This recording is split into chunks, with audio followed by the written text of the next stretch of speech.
अस्सलामुअलैकुम दोस्तों और साथियों, उम्मीद है आप लोग खैरियत से होंगे। ये जो वीडियो है ये एक सवाल के जवाब के सिलसिले में है।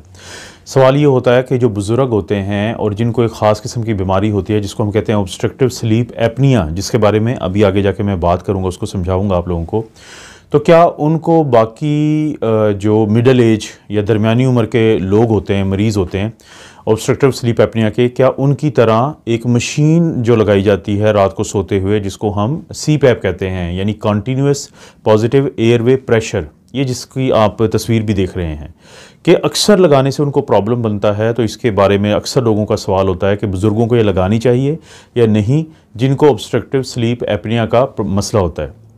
अब जो ऑब्स्ट्रक्टिव स्लीप एपनिया का अगर हम सबसे पहले लफ्ज़ी मतलब देखें तो ऑब्स्ट्रक्टिव का मतलब होता है रुकावट, स्लीप होता है नींद, एपनिया होता है कि जब आपको सांस नहीं आ रहा, यानी ये कोई ऐसा मसला है कि जिसमें आप नींद के दौरान आपका सांस रुकता है, बार बार रुकता है और उसकी वजह होती है रुकावट। अब वो रुकावट या ऑब्स्ट्रक्शन कहाँ से आती है? क्योंकि ये जो ऑब्स्ट्रक्टिव स्लीप एपनिया का मसला है ये मर्दों में औरतों की निस्बत ज़्यादा है, ख़ास तौर पे 40-50 साल के बाद ये मसला ज़्यादा होता है। और अगर कोई खुदा ना खास्ता कोई शराब पीता है तो उसको बहुत ज़्यादा होता है, कि कोई मोटापा का शिकार है तो उसको ज़्यादा होता है, और अगर कोई सिगरेट पीता है तो उसको ये मसला ऑब्स्ट्रक्टिव स्लीप एपनिया का ज़्यादा होता है। यानी ये रिस्क फैक्टर हैं उस शख्स में, कि जो शख्स मर्द हो, मिडल एज से ज़्यादा हो, मोटापे का शिकार हो, सिगरेट पीता हो, तो उसमें चांसेस बढ़ जाते हैं कि उसको ऑब्स्ट्रक्टिव स्लीप एपनिया का मसला होगा, कि उसको रात को सोते हुए उसका सांस रुकेगा और कुछ और ऐसी अलामात होंगी जिनका आगे जाके मैं अब जिक्र करूंगा। ये जो हमारा गला होता है, ये जो इसको हम अपर एयरवे कहते हैं, तो इसमें एक ज़ुबान है हमारी,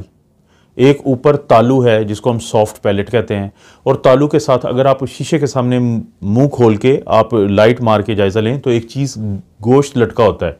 तो उसको इंग्लिश में यूवुला कहते हैं। और जो उर्दू का लफ्ज़ है वो बड़ा इंटरेस्टिंग है कि उसे गले का हल्क का कव्वा कहते हैं। अब ये जो तीन ये मैंने ऑर्गन्स बताए हैं, तीन औज़ा बताए हैं मुंह के, जब इनका साइज़ कुछ लोगों में बड़ा हुआ होता है, और आम तौर पे वो लोग जो मोटापा का शिकार हों तो उनमें ज़ुबान भी ज़्यादा मोटी होती है, सॉफ्ट पैलेट यानी तालू भी ज़्यादा बड़ा होता है, और यूवुला भी। तो जब वो रात को सोते हैं तो वो रात को सोते हुए उनमें वो रुकावट पैदा कर देते हैं उस रास्ते में जिसको हम फ्रिंजियल एयरवे कहते हैं, या गर्दन से ऊपर का जो वो एरिया जो सांस लेने में हमारी मदद करता है, वो रास्ता जो सांस लेने में मदद करता है, उसको बंद कर देते हैं। उसके नतीजे में कुछ अलामात पैदा होती हैं। वो जो अलामात होती हैं तो उनसे फिर अंदाज़ा लगाया जा सकता है कि हो सकता है इस शख्स को, मर्द को, औरत को, बुज़ुर्ग को ऑब्स्ट्रक्टिव स्लीप एपनिया का मसला हो। वो अलामात क्या होती हैं अक्सर मरीज़ को नहीं पता चलती, क्योंकि वो तो सोया हुआ होता है। जो उसके साथ घर वाले होते हैं वो डॉक्टर को बताते हैं कि ये रात को खराटे लेते हैं, रात को इनका बार बार सांस रुक जाता है, क्योंकि जो सांस रुकना है उसको हम एपनिया कहते हैं। कुछ सेकंड्स के लिए जो है वो शख्स बिल्कुल उसका सांस नहीं आ रहा होता और अचानक ही वो उसमें हड़बड़ाहट होती है, या मरीज़ को नहीं पता होगा लेकिन साथ सोए हुए शख्स को अंदाज़ा हो जाएगा कि इस शख्स को सांस रुका था और फिर दोबारा इसने ज़ोर से सांस लिया है। और इसी तरह से जब ऐसा कोई शख्स जो है वो सुबह को उठता है तो उसके सर में दर्द होता है, जिसको हम मॉर्निंग हेडेक कहते हैं। और वही शख्स जब अपने दिन भर के काम कर रहा होता है, चाहे वो ऑफिस का काम हो या कोई किसी भी किस्म का काम हो, तो वो बार बार सो रहा होता है, जिसको हम डे टाइम स्लीपीनेस यानी दिन में सोने का अमल कहते हैं। ये अलामात जब डॉक्टर के नोटिस में लाई जाती हैं तो डॉक्टर एक टेस्ट करवाता है जिसको हम कहते हैं पोलीसोमनोग्राफी। इसमें ये जो शख्स है ये उस डॉक्टर के ऑफिस में सोएगा, लेबॉर्ट्री में सोएगा, और वहाँ पर जो स्टाफ होता है वो उसको रात को सोते हुए मॉनिटर करेगा कुछ चीज़ों को, क्योंकि सबसे अहम चीज़ ये देखना होती है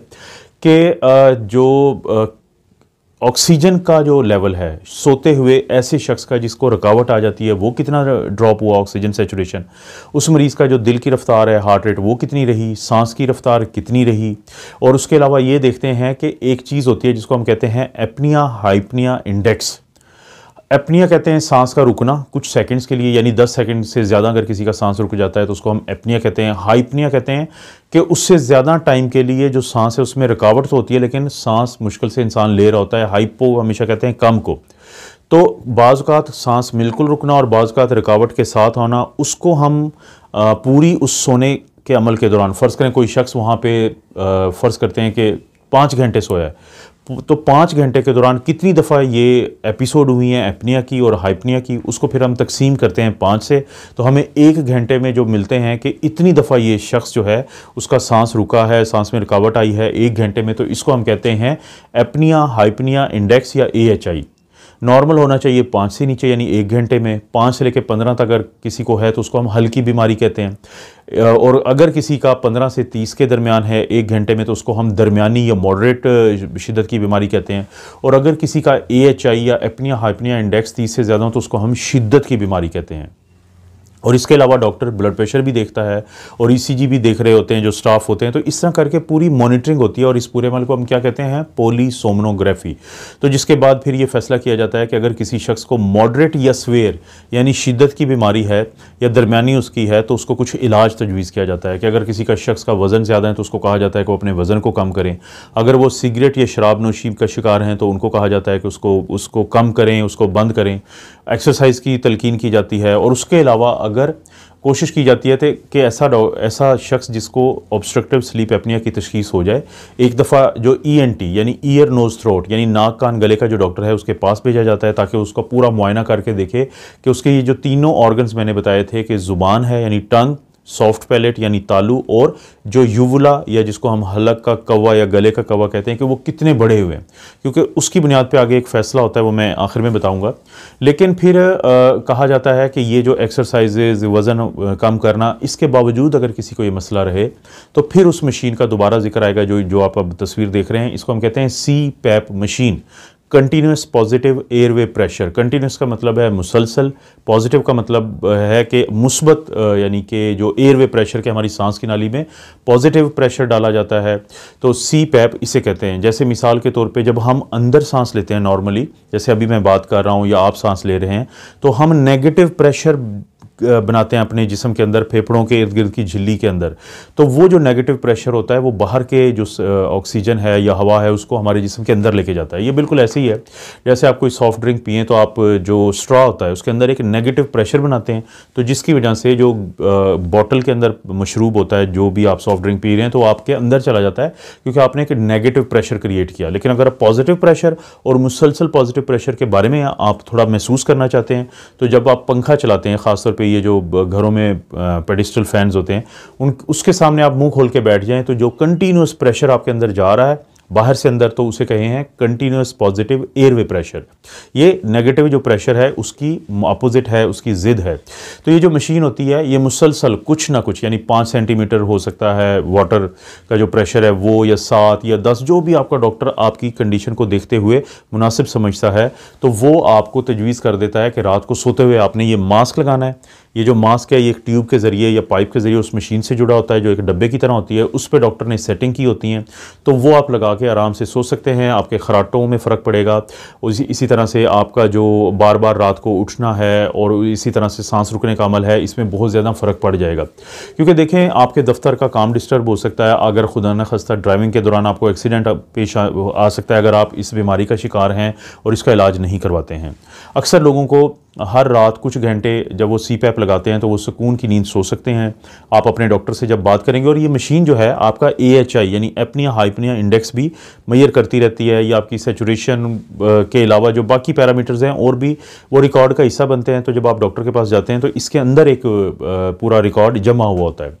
लेकिन अगर ये सब कुछ फेल हो जाए और आपका जो ENT का डॉक्टर है उसको महसूस हो कि आपको गले का या ये सारा कुछ बढ़ा हुआ था, तो फिर इसकी हम रिकन्स्ट्रक्टिव सर्जरी करते हैं, जिसकी आमतौर पे तो ज़रूरत नहीं पड़ती क्योंकि एक बड़ी सर्जरी होती है। इसका नाम भी इसी तरह है कि UPPP यानी यूवुलो पैलेटो फेरेंजियोप्लास्टी। यूवुलो कहेंगे जो युवला था, जो मैंने बताया था कि जब आप शीशे के सामने खड़े होकर अपने हलक के अंदर देखते हैं एक लटकी हुई चीज़ जो गोश्त नुमा, और पैलेटो कहते हैं कि तालू को, और फेरेंजो के गले का वो हिस्सा जो ऊपर का हिस्सा होता है जहाँ से सांस अंदर जाता है, और प्लास्टिक कहते हैं किसी चीज़ को ठीक करना, रिपेयर करना, यानी एक ऐसी सर्जरी, रिकन्स्ट्रक्टिव सर्जरी इसको आप कहेंगे, कि जिससे आपके इस रास्ते को का जो बढ़ा हुआ मवाद है उसको काट दिया जाता है, उसको अलहदा कर दिया जाता है और इस रास्ते को खोल दिया जाता है। तो दोस्तों, जहाँ तक वो सवाल था जहाँ से मैंने बात शुरू की थी कि 70 साल की उम्र से ज़्यादा के जो अफराद होते हैं, देखा ये गया है कि आम तौर पे उनमें जो CPAP है वो इतना बेहतर काम नहीं करता जो इससे कम उम्र में के लोगों में करता है।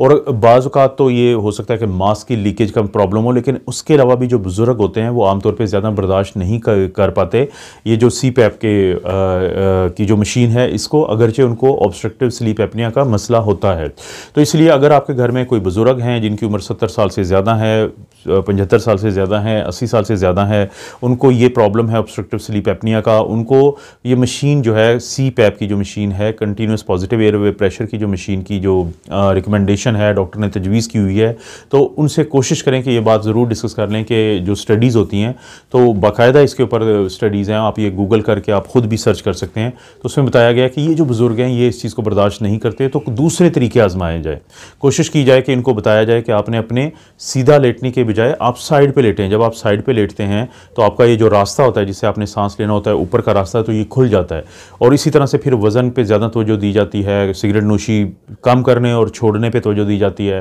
अगर उस शख्स को कोई एलर्जी है किसी चीज़ से उस पर तवज्जो दी जाती है, ताकि ज़िंदगी की जो तब्दीलियाँ लाई जाएँ तो उससे ही बहुत ज़्यादा फ़र्क पड़ जाता है इन लोगों की इस बीमारी के अंदर।